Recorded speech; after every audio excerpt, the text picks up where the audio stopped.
வணக்கம். ஜெம் செய்திகளுக்காக நான் உங்கள் ஸ்னேகா. இந்திய நேரப்படி காலை 8:30 மணி செய்திகள். முதலில் ஜெம் தலைப்பு செய்திகளை காணலாம்.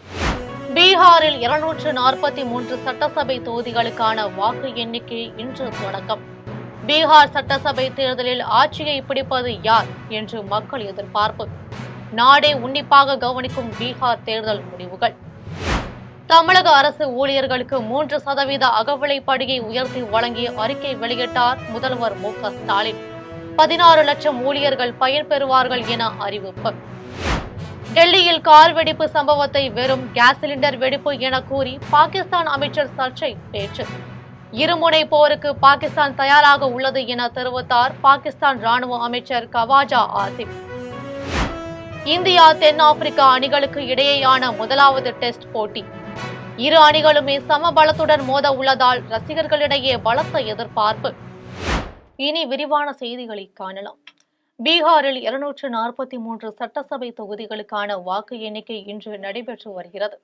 பீகாரில் 243 சட்டசபை தொகுதிகள் உள்ள நிலையில் 2 கட்டங்களாக தேர்தல் நடைபெற்றது. இதில் முதல் கட்டமாக 121 தொகுதிகளில் 6ஆம் தேதியும், 2ஆம் கட்டமாக 122 தொகுதிகளில் 11ஆம் தேதியும் வாக்குப்பதிவு நடந்தது. இதைத் தொடர்ந்து 38 மாவட்டங்களில் மொத்தம் 46 வாக்கு எண்ணிக்கை மையங்கள் உள்ள நிலையில் 67% வாக்குகள் பதிவாகியுள்ளது. இந்நிலையில் 46 வாக்கு எண்ணிக்கை மையங்களில் இன்று வாக்கு எண்ணிக்கை நடைபெறுகிறது. இதற்கிடையே வாக்கு எண்ணிக்கை மையங்களில் ஈரடுக்கு பாதுகாப்பு போடப்பட்டு உள்ளது. இதில் உள் அடுக்கில் ஆயுதம் தாங்கிய துணை ராணுவப் படையினரும், வெளி அடுக்கில் மாநில காவல்துறையினரும் பாதுகாப்பு பணியில் ஈடுபட்டு உள்ளனர். எனவே பீகாரில் தொடர்ந்து 5வது முறையாக நிதிஷ்குமார் ஆட்சியை பிடிப்பாரா அல்லது எதிர்க்கட்சிகளின் கூட்டணி ஆட்சியை பிடிக்குமா என்பது இன்று தெரிந்துவிடும்.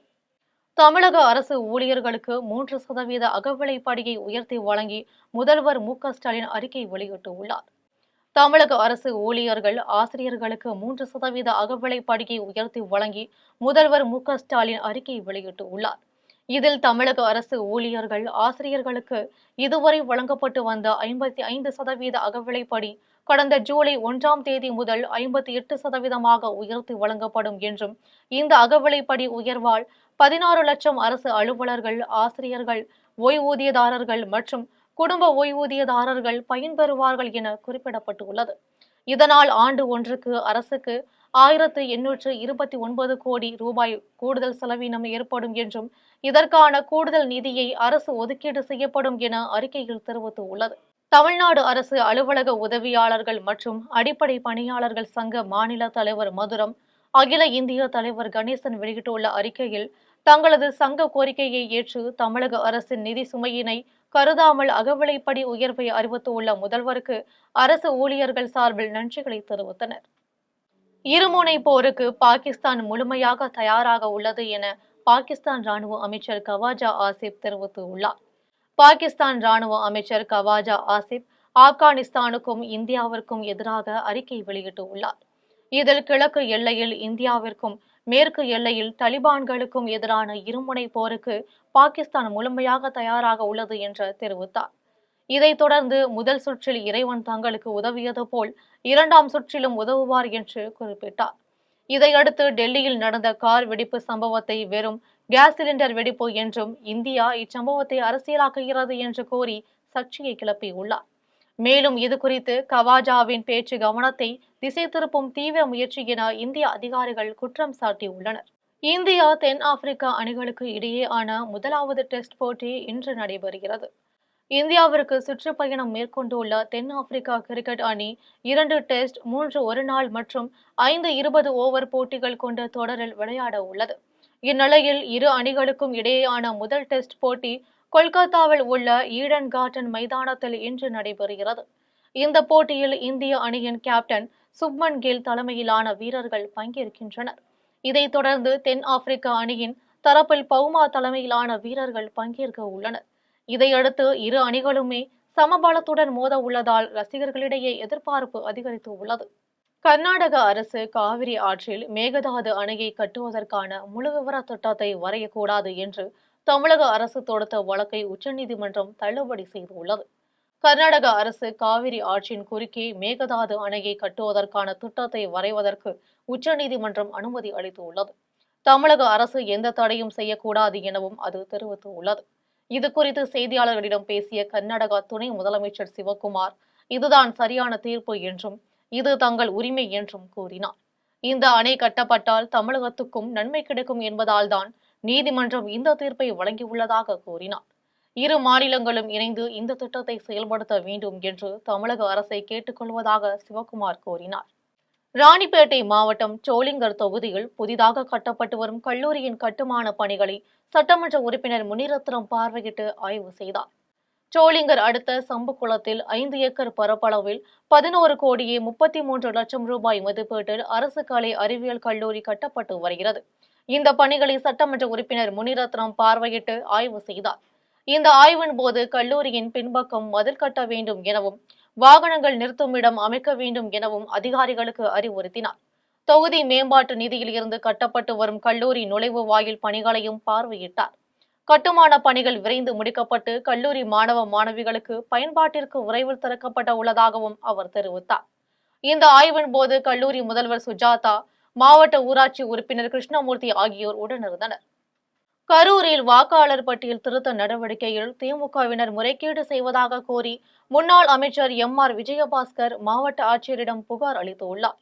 தமிழ்நாடு உட்பட 12 மாநிலங்களில் வாக்காளர் பட்டியல் சிறப்பு தீவிர திருத்தம் நடைபெற்று வருகிறது. வாக்குச்சாவடி அலுவலர்கள் வீடு வீடாக சென்று வாக்காளர்களிடம் படிவங்களை வழங்க வேண்டும் என தேர்தல் ஆணையம் அறிவுறுத்தியுள்ளது. வாக்குச்சாவடி அலுவலர்களுக்கு பதிலாக கரூர் மாவட்டத்தில் திமுக நிர்வாகிகள் படிவங்களை பெற்று தங்கள் விருப்பம் போல் நிரப்பி வருவதாக முன்னாள் அமைச்சர் எம்.ஆர். விஜயபாஸ்கர் குற்றம் சாட்டியுள்ளார். திமுகவினர் செய்த முறைகேடுகள் குறித்து ஆதாரங்களுடன் மாவட்ட ஆட்சியரிடம் புகார் அளித்துள்ளார். இன்னொரு பிஎல்ஓ சிங்கிள் படிவம் கொடுக்குறாங்க. ஒரு படிவத்தை மட்டும் கொடுத்துட்டு ஒரு படிவத்தை கையில் வச்சிருக்கிறாங்க. இந்த மாதிரியான குளறுபடிகள்லாம் இருக்கு. அது சம்பந்தமா மாவட்ட ஆட்சித்தலைவர்கிட்ட கொடுத்துருக்குறோம். எஸ்ஐஆரினுடைய நோக்கம் நிறைவேறாம போயிருக்கு. இந்த தவறுகளை சரி பண்ண முடியாதுங்கிறது எங்களுடைய கோரிக்கை. அதையெல்லாம் எந்தெந்த இடத்துல இருக்குதுங்க நடந்ததுங்கிறதெல்லாம் கொடுத்துருக்குறோம். அங்கே பாருங்க, இவங்க பிஎல்ஓ இவங்க திமுக ஸ்டாலின் படமும் கருணாநிதி படம் போட்ட பையத்தை வச்சுக்கிட்டு போறாங்க. இவங்க கிட்ட படிவம் இல்லை, ஆனா படிவம் இருக்கிறத இவங்க தான் படிவத்தை இஷ்யூ பண்றாங்க. இவங்க திமுக இருக்கிறாங்க, திமுக நிர்வாகி, இவங்க தான் படிவத்தை இஷ்யூ பண்ற. கீழே நடக்குது பாருங்க படிவம். பெற்ற அப்பாவை காப்பாற்ற முடியாத அன்புமணி எப்படி மக்களை காப்பாற்றுவார் என்று அரூரில் நடைபெற்ற கூட்டத்தில் அமைச்சர் எம்.ஆர்.கே. பன்னீர்செல்வம் கிண்டலாக சாடினார். தருமபுரி மாவட்டம் அரூரில் நடைபெற்ற திமுக தேர்தல் ஒருங்கிணைப்பாளர்கள் மற்றும் வாக்குச்சாவடி முகவர்களுக்கான சிறப்பு பயிற்சி முகாம் நடைபெற்றது. முகாமில் 1500க்கும் மேற்பட்ட வாக்குச்சாவடி முகவர்கள் கலந்து கொண்டனர். நிகழ்ச்சியில் அமைச்சர்கள் ஏவ வேலு, எம்.ஆர்.கே. பன்னீர்செல்வம், திமுக மாவட்ட செயலாளர் பழனியப்பன் உட்பட ஏராளமான நிர்வாகிகள் கலந்து கொண்டனர். கூட்டத்தில் அமைச்சர் எம்.ஆர்.கே. பன்னீர்செல்வம் உரையாற்றினார். அப்போது தருமபுரியில் பாமக தலைவர் அன்புமணி ராமதாஸ் பேசியதை கிண்டலாக பேசி தொண்டர்களிடையே சிரிப்பலையை மூட்டினார்.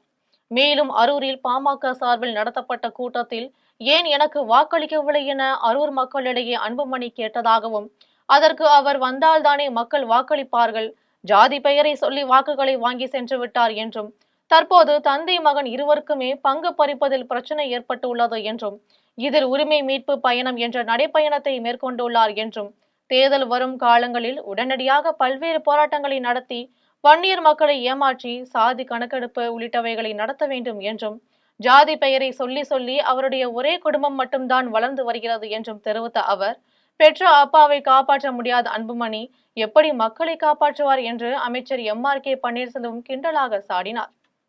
சென்னை மாவட்ட தேர்தல் அதிகாரி குமரகுருபரனை கண்டித்து விரைவில் அதிமுக போராட்டம் நடத்தும் என்று சென்னை ராயப்பேட்டையில் முன்னாள் அமைச்சர் ஜெயக்குமார் தெரிவித்துள்ளார். சென்னை ராயப்பேட்டையில் உள்ள அதிமுக தலைமை அலுவலகத்தில் முன்னாள் அமைச்சர் ஜெயக்குமார் செய்தியாளர்களை சந்தித்து பேசினார். அப்போது இறந்தவர்களின் வாக்குகளை நீக்க வேண்டும், போலி வாக்காளர்களை கண்டறிய வேண்டும் என்ற நோக்கத்தோடு எஸ்ஐஆர் பணிகள் தொடங்கப்பட்டது. அவற்றை சிதைக்கும் வகையில் அதிகார துஷ்பிரயோகம் செய்து திமுகவினர் செயல்படுகின்றனர். தமிழகத்தில் எந்த பகுதியிலும் இல்லாத வகையில் சென்னையில் அதிக அளவில் எஸ்ஐஆரின் குளறுபடி நடக்கிறது என்றும், சென்னை மாவட்ட தேர்தல் அதிகாரி குமரகுருவரன் திமுக அரசின் கைத்தடியாக செயல்படுகிறார் என்றும், அவர் மீது விசாரணை நடத்த வேண்டும் என தேர்தல் ஆணையத்திடம் புகார் அளிக்க உள்ளோம் என்றும் ஒருதலை பட்சமாக செயல்படும் சென்னை மாவட்ட தேர்தல் அதிகாரி குமரகுருபரனை கண்டித்து விரைவில் அதிமுக போராட்டம் நடத்தும் என்றும் அதிமுக முன்னாள் அமைச்சர் ஜெயக்குமார் தெரிவித்தார்.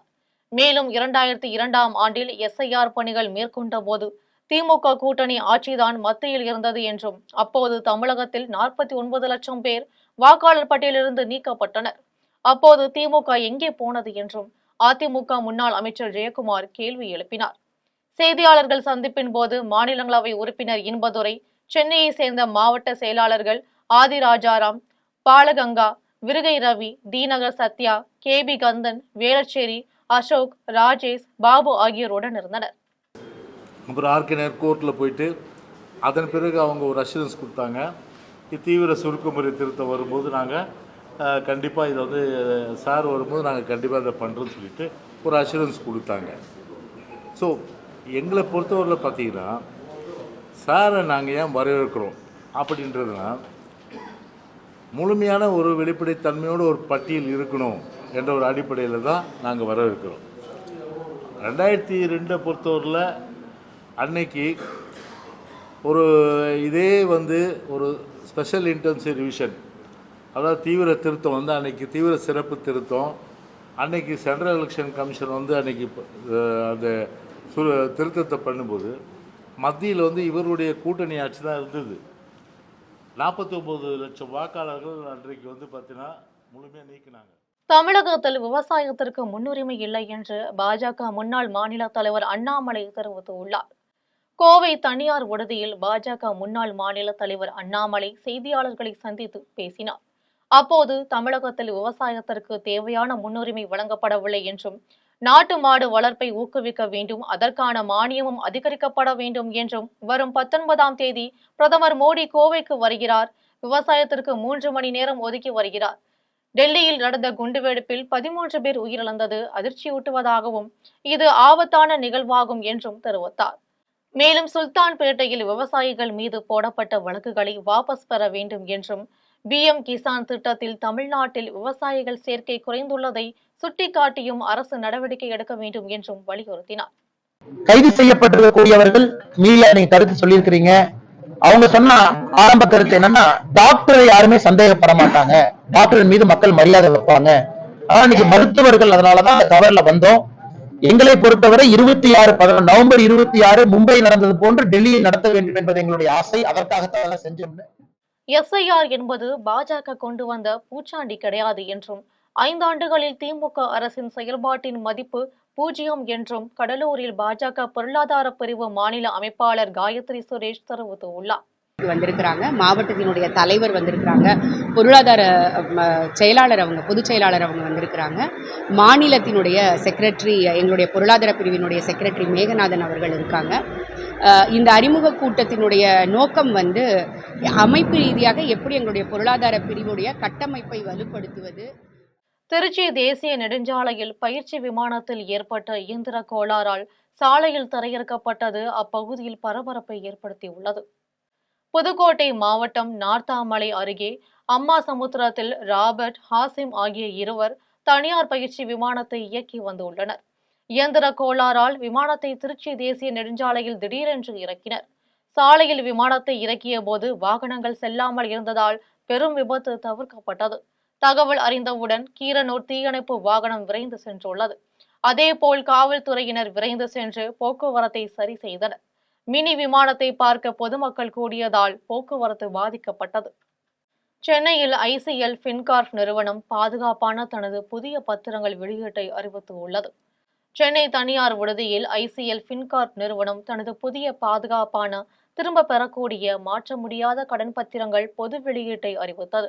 1000 ரூபாய் முகமதிப்பை கொண்ட பத்திரங்களின் வெளியீடு நவம்பர் 17ஆம் நாள் தொடங்க உள்ளதாகவும், நவம்பர் 28ஆம் நாள் நிறைவடையும் என்று ICL ஃபின்கார்ப் நிறுவன தலைவரும் நிர்வாக இயக்குநருமான அனில்குமார் தெரிவித்துள்ளார்.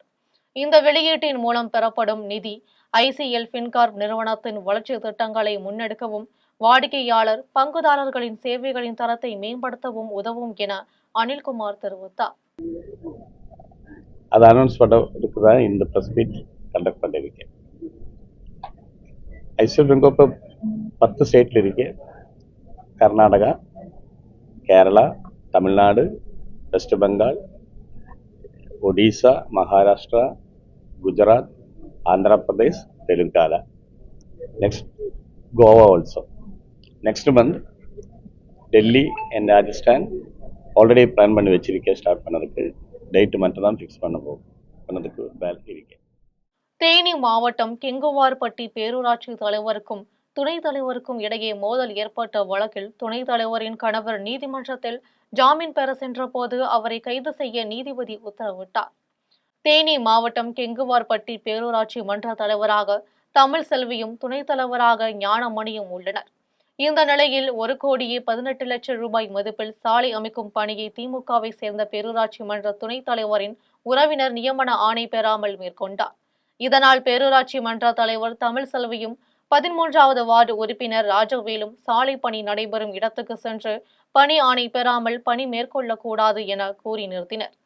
இதையடுத்து இரு பிரிவினருக்கும் இடையே மோதல் ஏற்பட்டது. இது தொடர்பாக பேரூராட்சி மன்ற தலைவர் தேவதானப்பட்டி காவல் நிலையத்தில் SI/ST வன்கொடுமை தடுப்பு சட்டத்தின் கீழ் புகார் கொடுத்தார். பேரூராட்சி துணைத் தலைவரின் தரப்பினரும் தேவதானப்பட்டி காவல் நிலையத்தில் புகார் கொடுத்தனர். இதன் அடிப்படையில் காவல்துறையினர் வழக்கு பதிந்தனர். இந்நிலையில் பேரூராட்சி தலைவரின் கணவர் தமிழன் தேனி மாவட்ட நீதிமன்றத்தில் ஜாமீன் மனு தாக்கல் செய்து ஆஜராகினார். வழக்கை விசாரித்த நீதிபதி அனுராதா தமிழன் அவரின் கார் ஓட்டுநர் இருவருக்கும் ஜாமீன் வழங்காமல் கைது செய்து சிறையில் அடைக்க உத்தரவிட்டார். இதையடுத்து இருவரையும் காவல்துறையினர் கைது செய்தனர். அப்போது இருவருக்கும் நெஞ்சுவலி ஏற்பட்டதால் அரசு மருத்துவமனையில் சிகிச்சைக்காக அனுமதிக்கப்பட்டுள்ளனர். செங்கல்பட்டு மாவட்டம் அச்சிறுபாக்கம் அருகே உள்ள அரசு பள்ளிகளுக்கு ரோட்டரி கிளப் அறக்கட்டளை ஆகியவற்றின் சார்பில் இலவச பெஞ்சுகள் வழங்கியுள்ளனர். அச்சிறுபாக்கம் அருகே சிறுதாமூர் அரசு நடுநிலைப்பள்ளி, அடந்தமங்கலம் அரசு தொடக்கப்பள்ளி வகுப்பறைகளில் மாணவர்கள் அமர்வதற்கும் எழுதுவதற்கும் இரும்பினாலான இருக்கைகளையும் மேசைகளையும் சென்னை மிட்டவுன் ரோட்டரி சங்கம் வழங்கியுள்ளது. மிட்டவுன் ரோட்டரி சங்க தலைவர் எட்வின், முன்னாள் தலைவர் கமல் ஆகியோர் மேசைகளை பள்ளிக்கு வழங்கினர். அச்சிறுபாக்கம் ஊராட்சி ஒன்றிய தலைவர் கண்ணன் தலைமையில் நடைபெற்ற நிகழ்ச்சியில் கவிஞர் ஸ்ரீதேவி துரை அரசு, முன்னிலை தலைமை ஆசிரியர் மாரியப்பன், பாக்கியலட்சுமி, கவுன்சிலர் பாலசுப்பிரமணியன், சிறுதாமூர் ஊராட்சி தலைவர் செல்லப்பன், துணைத் தலைவர் முத்துவிஜி, அனந்தமங்கலம் ஊராட்சி தலைவர் பாபு, ஆக்சிஸ் வங்கி மேலாளர் வாசு, ரங்கப்பன், பொன்னப்பன், நல்லாசிரியர் சௌமிய நாராயணன், ஊராட்சி அலுவலர் ஏழுமலை, சேகர் ஆகியோர் கலந்து கொண்டனர். 660 மர மேசைகளை வழங்கிய சென்னை அண்ணாநகர் SPOE கல்வி அறக்கட்டளையின் நிர்வாக அறங்காவலர் செந்தில் ரமேஷ், அறங்காவலர்கள் மற்றும் SBOA பள்ளி மற்றும் ஜூனியர் கல்லூரியின் முதல்வர் சாரதா ராமமூர்த்தி ஆகியோருக்கு நன்றி தெரிவிக்கப்பட்டது. சிறுதாமூர் ஊராட்சி ஒன்றிய மத்திய தொடக்கப்பள்ளி நடுநிலைப்பள்ளி அவர்களுக்கு இந்த டேபிள் சேர் வழங்குவதில் rotary club of Madras midtown மிகுந்த மகிழ்ச்சி அடைகிறது. தொடர்ந்து எங்களால் என்ன செய்ய முடியுமோ என்று ஆராய்ந்து நாங்கள் தொடர்ந்து அந்த உதவியை செய்து வருவோம் என்று ஊதான். மாணவர்களாக இருந்தாலும் சரி, வயதானவர்களாக இருந்தாலும் சரி, நாங்கள் ஏழை பெண்களுக்கு வாழ்க்கையில் முன்னேறும் வகையில் தையல் பள்ளி நடத்துகிறோம். எல்லாம் இலவசமாக தையல் பள்ளி, கணிதம். கன்னியாகுமரி மாவட்டம் ஆரல் வாய்மொழி பேரூராட்சி தலைவர் முத்துக்குமாரிடம் இருந்து உயிருக்கு பாதுகாப்பு கேட்டு காமராஜ் நகர் பொதுமக்கள் இன்று மாவட்ட காவல் கண்காணிப்பாளர் அலுவலகத்தில் மனு அளித்துள்ளனர். ஆரல் வாய்மொழி காமராஜர் நகர் பொதுமக்கள் அளித்துள்ள மனுவில் புதிதாக அமைத்த சாலையின் அகலத்தை குறைக்கும் வகையில் பொக்லைன் வாகனத்தை கொண்டு வந்து அந்த சாலையின் இருபுறங்களையும் தோண்டியதாக தெரிவித்துள்ளனர். இதை தட்டி கேட்ட ஊர் மக்களுக்கு பேரூராட்சி தலைவர் முத்துக்குமாரும் அவருடன் வந்த 11 பேரும் அவதூறு கொலை மிரட்டல் விடுத்ததாக குற்றம் சாட்டியுள்ளனர். முத்துக்குமாரால் தங்கள் உயிருக்கு ஆபத்து ஏற்படும் என்பதால் பாதுகாப்பு வழங்க வேண்டும் என்றும் அவருக்கு எதிராக நடவடிக்கை எடுக்க வேண்டும் என்றும் கோரியுள்ளனர். காமராஜர் மற்றும் பாரத் சிட்டி அப்படி அந்த இடங்கள்ல ஒரு 150-250 குடும்பங்களுக்கு மிகாமல் வாழ்ந்து வருகிறோம். அது நாகர்கோவில் திருநெல்வேலி மெயின் ரோட்டிலிருந்து இடது பக்கமாக பிரிந்து செல்லும் மலைப்பாதையை நோக்கி செல்லும் பாதை. ஒரு 20 வருடங்களுக்கு முன்னால் இருந்து இப்பொழுதுதான் படிப்படியாக 5 வருடங்கள் 10 வருடங்கள் முன்னாக ஒரு பாலம், ரோடு எல்லாம் இருந்து வருகிறது. கோவையில் சத்திய சாய்பாபாவின் தெய்வீக கண்காட்சியில் அவரது வாழ்வியல் சூழல்களை காட்சிப்படுத்த உள்ளதாக ஒருங்கிணைப்பாளர்கள் தெரிவித்துள்ளனர். கோவையில் முதன்முறையாக சத்தியசாய் கண்காட்சி நவம்பர் 15, 16 ஆகிய நாட்களில் நடைபெற உள்ளது. இது தொடர்பாக இதில் கண்காட்சியின் ஒருங்கிணைப்பாளர்கள் செய்தியாளர்களிடம் பேசினர். அப்போது கண்காட்சியில் பகவான் சத்யசாயி பாபாவின் வாழ்க்கை, செய்தி, அற்புதங்கள், அவரது உலகளாவிய நோக்கம், தன்னலமற்ற அன்பு, சேவை ஆகியவற்றை காட்சிப்படுத்த உள்ளதாக கூறினர். ரொம்ப வருடங்களுக்கு பிறகு இந்த மாதிரி ஒரு மிகப்பெரிய கண்காட்சி மிகப்பெரிய அளவில் நம்ம சாய்தீப் கல்யாண மண்டபத்தில் அன்னதான கூடத்திலையும் காமதேனு அன்னதான கூடத்திலையும் நடைபெற இருக்கின்றது. வருகின்ற பக்த கோடிகள் அனைவருக்கும் அன்னதானம் சிறப்பாக நடத்த இருக்கின்றோம். சீரோடும் சிறப்போடும் பாபாவின் மகிமைகள், புட்டபர்த்தி பாபாவின் மகிமைகளும் ஊர் உலகத்துக்கு தெரியப்படுத்த வேண்டும் என்ற நல்ல எண்ணத்தின் பேரிலே இந்த விழா நடைபெற இருக்கின்றது. எல்லோரையும் வருக வருக என்று நாங்கள் வரவேற்கின்றோம். நீதிபதிகளும் கலந்துக்கிறாங்க இந்த ஃபங்க்ஷனில். சனிக்கிழமை காலையில் 8:30 மணிக்கு ஆரம்பிக்கிற அந்த ஃபங்க்ஷன், புகைப்பட கண்காட்சி. அது கண்டினியூஸாக நைட்டு 8 மணி வரை போயிட்டுருக்குங்க. அடுத்த நாள் காலையில் 8 மணிக்கு ஆரம்பிக்கும். நைட்டு 8 மணிக்கு அது முடிச்சிடலாம் ஃபங்க்ஷன். சண்டே நைட்டு 2 நாட்கள் கம்ப்ளீட் பாபா பக்தர்கள், ஸ்ரீனி பாபாவோட பக்தர்கள், நாகசாயி அது பக்தர்கள், ப்ளஸ் புட்டபர்த்தி ஃபவுண்டேஷன் புட்டபர்த்தி பக்தர்கள் எல்லோரும் கலந்துட்டு அரிய காட்சிகள், பல ஃபஸ்ட் கிளாஸ் ஃபோட்டோஸ், பாபாவோட ஃபோட்டோஸ் எல்லாம் இதில் காண கிடைக்காத ஃபோட்டோஸ் எல்லாம் பார்க்க. கோவை கொடிசியா வளாகத்தில் இந்திய பாதுகாப்புத்துறை கருத்தரங்கு நடைபெற உள்ளது. கோவையில் கொடிசியாவில் பாதுகாப்பு புதுமை மற்றும் அடல் இன்கபேஷன் மையம் சார்பில் பாதுகாப்பு குறித்தான கருத்தரங்கு நடைபெறுகிறது. பாதுகாப்பு உற்பத்தி துறையில் தனியார் தொழில்துறையினர் பங்கேற்பை ஊக்குவிப்பது, தொடர்புகளை வலுப்படுத்துவது ஆகியவற்றை மையமாக கொண்டு இந்த கருத்தரங்கு நடைபெறுகிறது.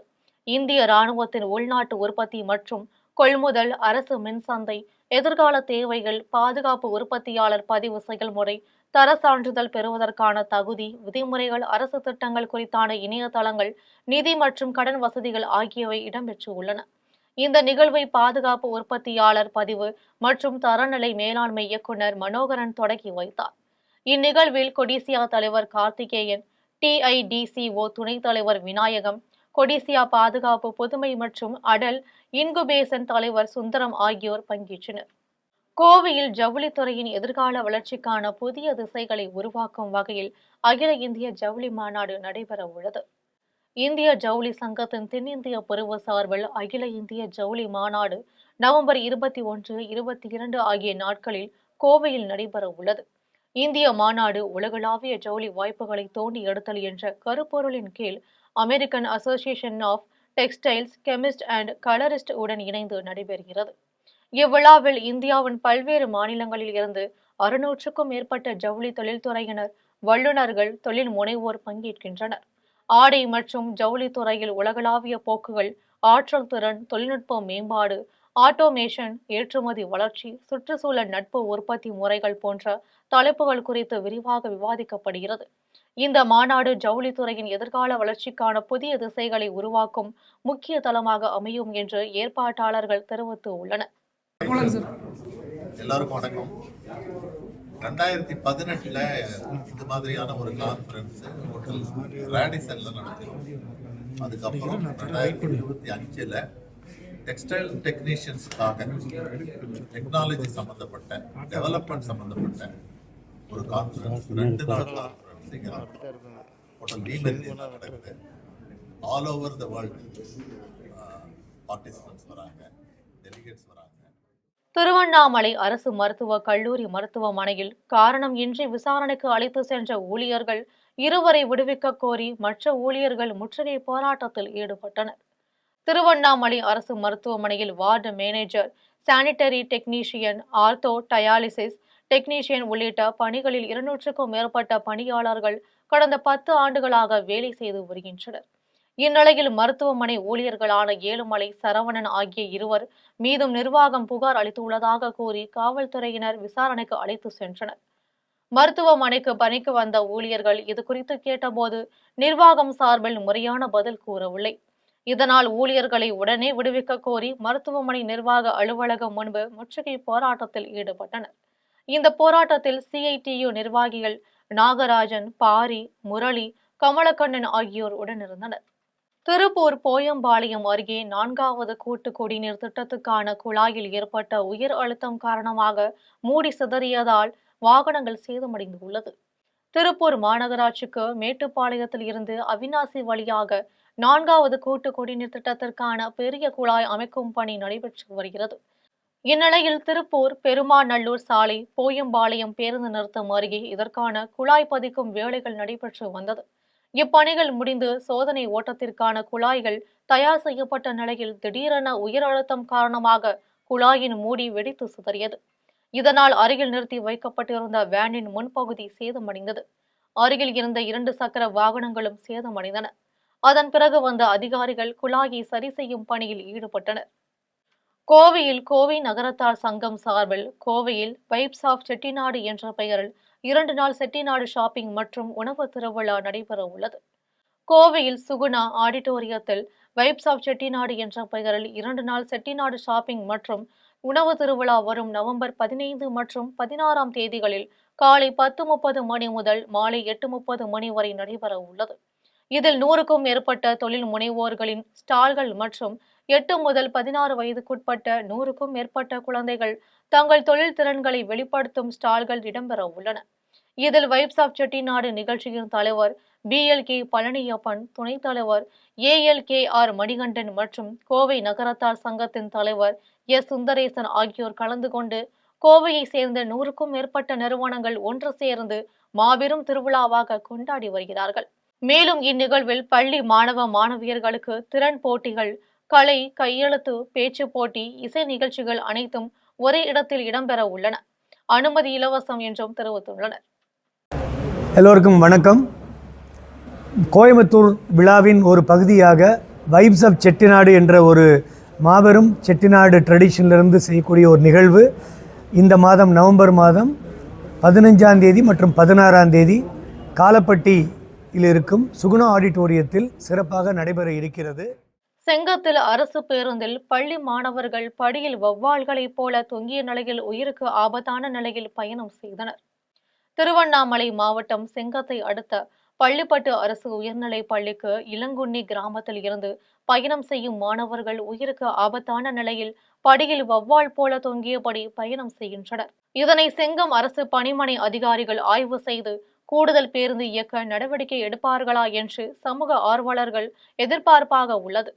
பலமுறை கோரிக்கை வைத்து இதுவரை எந்த நடவடிக்கை எடுக்கப்படவில்லை என்றும் மாணவர்களின் அன்றாட பேருந்து பயணம் மாணவர்களின் உயிருக்கே கேள்விக்குறியாக உள்ளது என்று பெற்றோர்கள் மற்றும் சமூக ஆர்வலர்கள் கூறி வருகின்றனர்.